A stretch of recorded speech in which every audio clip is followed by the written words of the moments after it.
Hello YouTube, I'm Lady Pisces, and today I'll be covering some recent news in Pokemon Go. The video you're seeing is from my adventure downtown yesterday and has some highlights from the day. Please enjoy it while I start on the latest news and updates for the game. A couple weeks ago, John Hanke, the CEO of Niantic, had an interview with TechCrunch. Various subjects were discussed, including an app becoming available for Android smartwatches, trading, and player versus player. When asked about PvP, Hanke wouldn't talk too much on it, and only said that it is something that they would like to incorporate into the game in the future. But for now, it is not even being worked on. But don't get too upset about that. As it turns out, Niantic marketing leader Arkeet Bhargava had slightly more to say on the subject of PvP. He commented how they are working on and exploring a multiplayer aspect. He even mentioned how two players can take on a gym at the same time and work together to bring the gym down. All we can assume from this is that this feature is being worked on, and we can only hope to see it in upcoming updates. Also, Pokemon Go has updated to Android version 0.39.0 and 1.9.0 for iOS. This update comes with a few new features as well. Capture location is the first one. This literally means the spot where you catch your Pokemon will now be visible on the Pokemon information screen.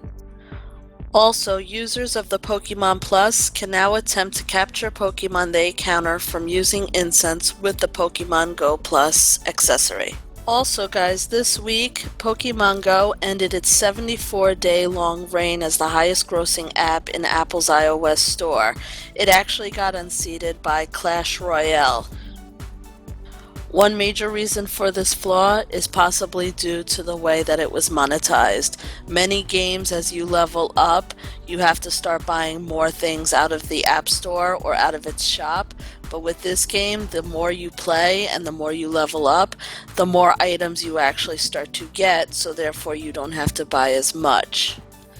I'm going to break it down for you guys and give you some examples. For one, take Pokeballs for example.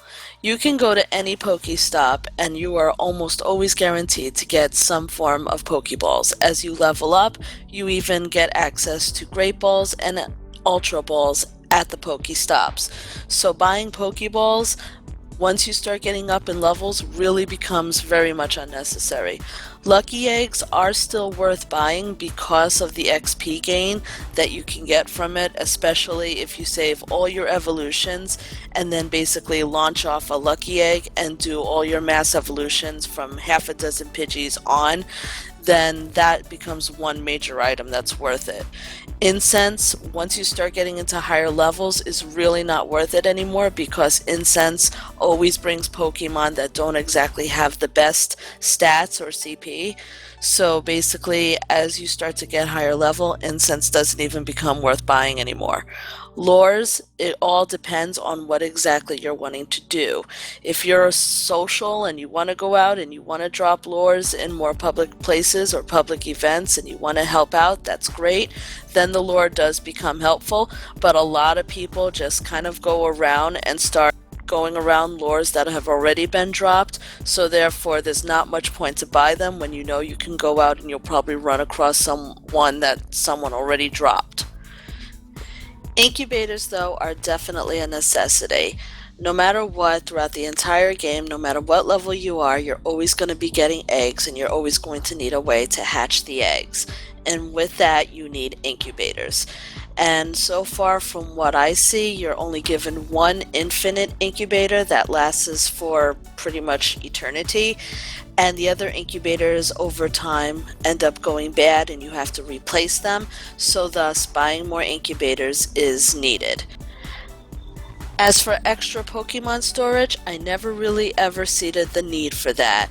All the Pokemon that we get, we are either trading in for candies or we are evolving. So until they actually start releasing the next generation Pokemon, you don't really have to expand on your extra Pokemon storage space.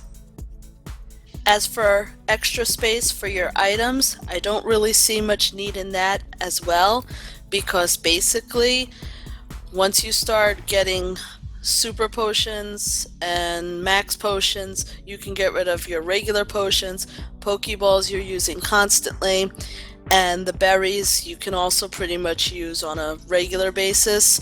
So in the end, you don't really need to expand your storage space unless you actually plan to go to gyms more constantly, in which then in that case you do need as many revives as you possibly can get, as many max potions as you possibly can get.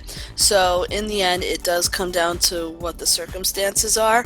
Basically, if you do plan to go against multiple gyms, then you may need some of the extra space, and also don't forget some space for your lucky eggs, and if you really do want incense, then that as well. But as I said before, I don't really see much need for the incense once you get past certain levels. But that is all just my personal opinion on everything. I don't want to get into a rant, but I did want to break it down for you of why I think Pokemon kind of lost its #1 spot. And those are just my thoughts. So that's pretty much it, everyone. Hope you guys have enjoyed this video. Hope that all these updates were helpful. And please don't forget to like, comment, and subscribe.